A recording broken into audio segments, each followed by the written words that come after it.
Olá, eu sou a Ive Nassar, sou casada e tenho 4 filhos.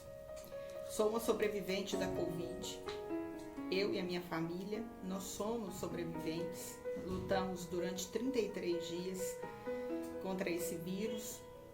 E nesse vídeo eu quero testemunhar para vocês o que significou para nós essa experiência, como que nós conseguimos vencer isso e o que a gente aprendeu em relação a esse tempo de confinamento familiar em que todos os integrantes da família tiveram Covid.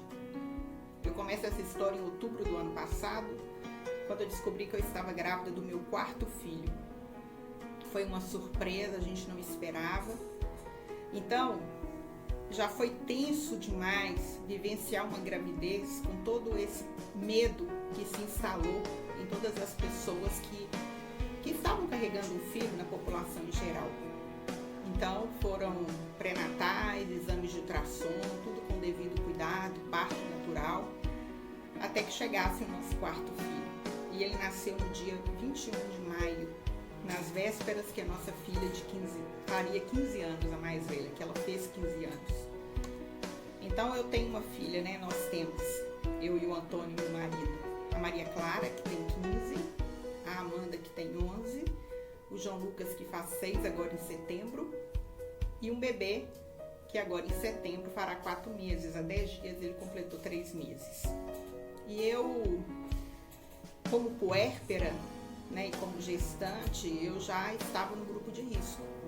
Mas uma puérpera não sai de casa com um bebê, geralmente antes de 3 meses. E considerando a pandemia, era muito improvável que eu pegasse o vírus, justamente pelo meu isolamento dentro de casa. Então, quando veio o diagnóstico, né, que veio, na verdade, que eu testei positivo, isso foi no dia... Eu descobri, o primeiro sintoma apareceu no dia 24 de julho, que foi numa sexta-feira, com calafrios. Tive febre no fim de semana. E quando chegou no domingo, eu já tentei marcar o exame online pelo plano. O exame não, a consulta online. Não consegui. Então, na segunda-feira, eu fui no primeiro médico que eu tinha disponível no convênio para que eu pudesse ser atendida. De lá, ele fez um diagnóstico de sinusite. Eu já introduzi amoxicilina com clavulanato e um spray para o nariz.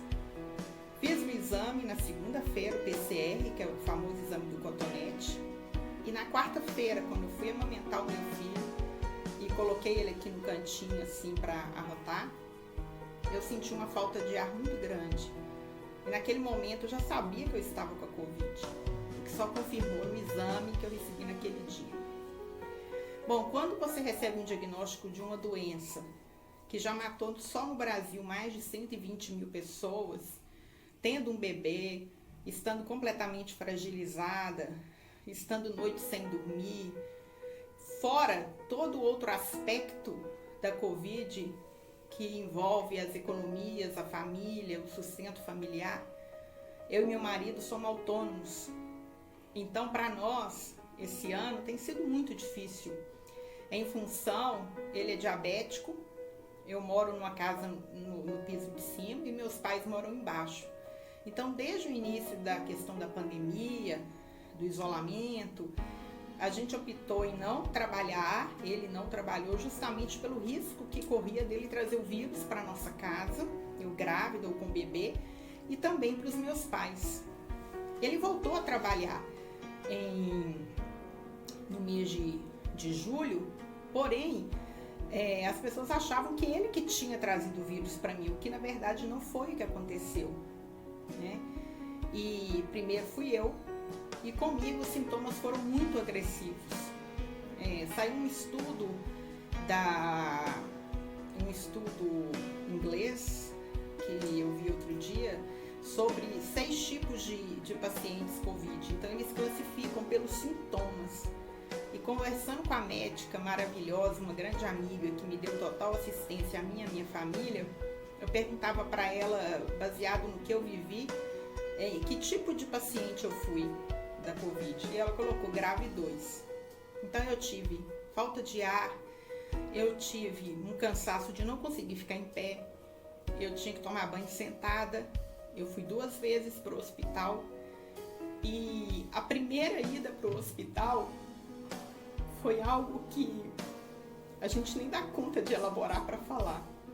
Eu me recordo que quando eu apaguei o interruptor, eu não queria ir.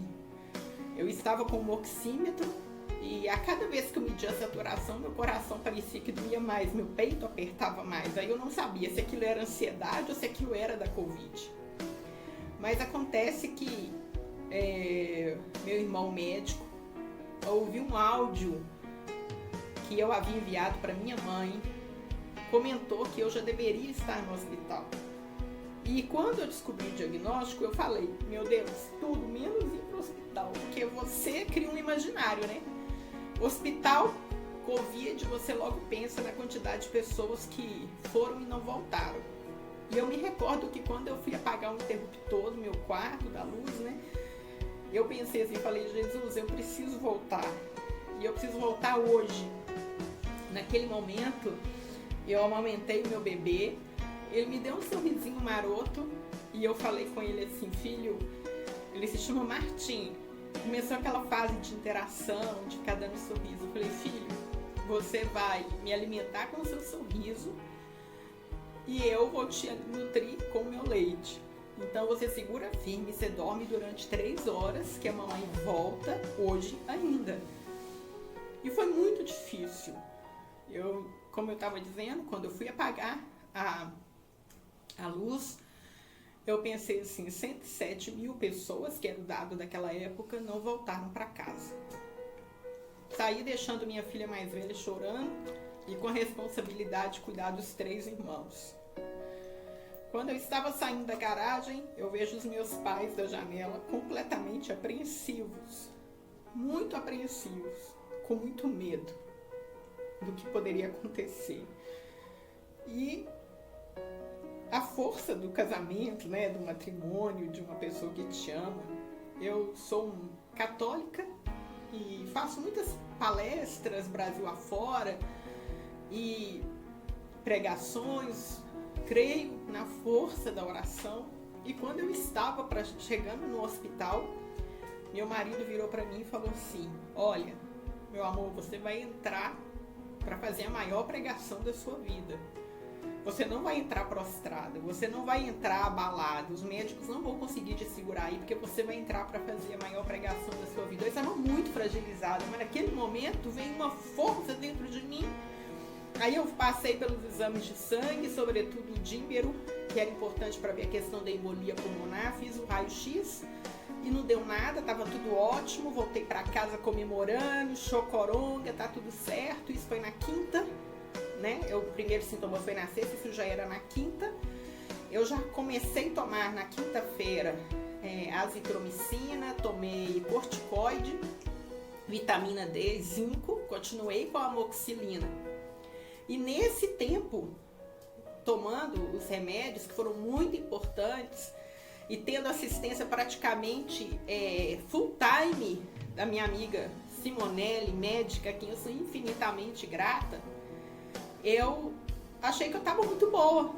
E isso foi na quinta que eu voltei, na sexta, quando chegou no sábado pro domingo, sábado o dia inteiro e no domingo, me bateu uma fraqueza tão grande, a dificuldade de respirar estava pior.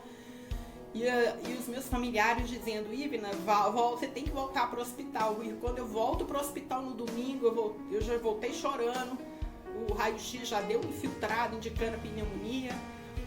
Enfim, eu vivenciei não 14 dias de repouso, eu vivenciei 21 dias de repouso. Mas neste momento, isolada no quarto, a minha filha mais velha começou a apresentar os sintomas. Perda de olfato, fez o teste, deu positivo, mal-estar. Então era eu e a minha filha. Meu marido extremamente abalado, tendo que dar conta de tudo. E a coisa mais cruel dessa doença é justamente você não poder contar com ajuda. Não tinha quem pudesse ficar com o bebê. Eu seguia amamentando, porque o leite materno era muito importante.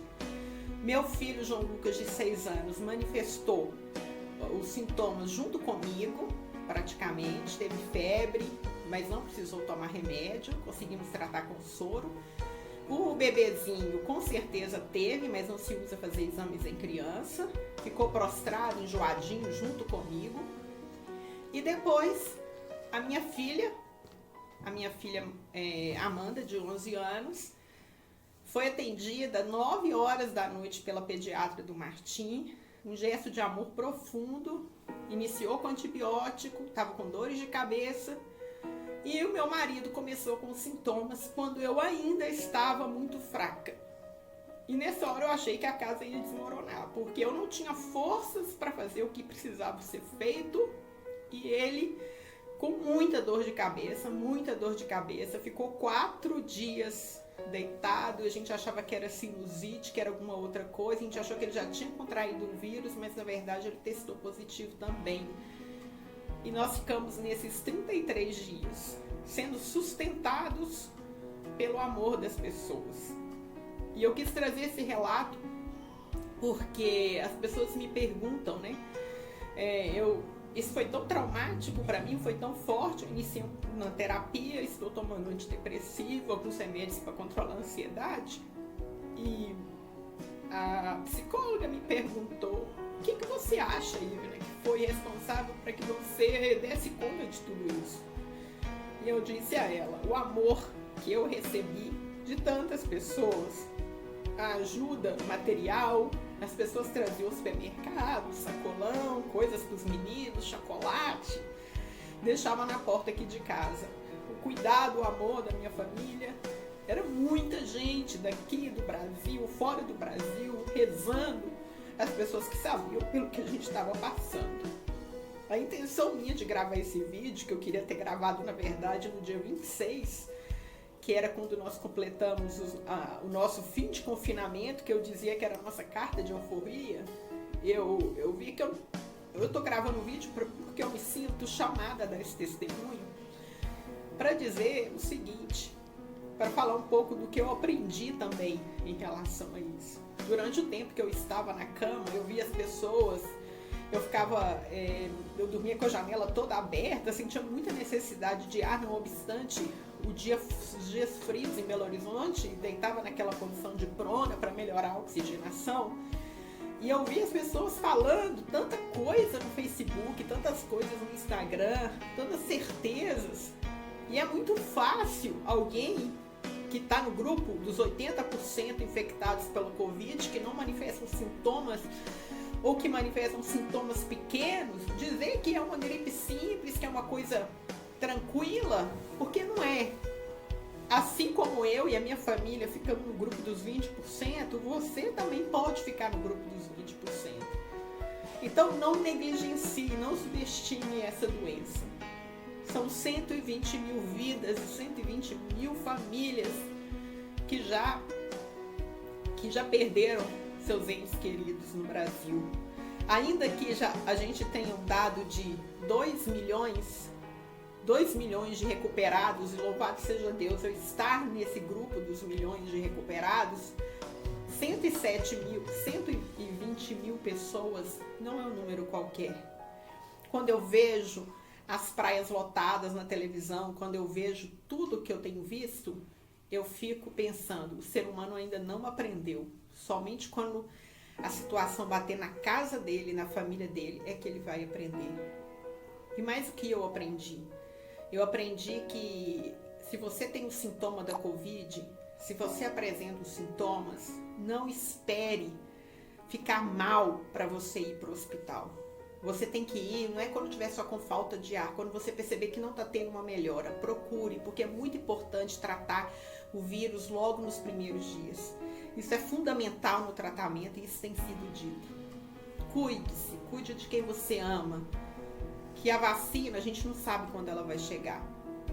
Eu agradeço a Deus, eu agradeço aos meus irmãos, à minha família, eu agradeço a todos que torceram por nós, que sofreram com a gente. Um beijo no coração. Vencemos a Covid! Nós vencemos a Covid!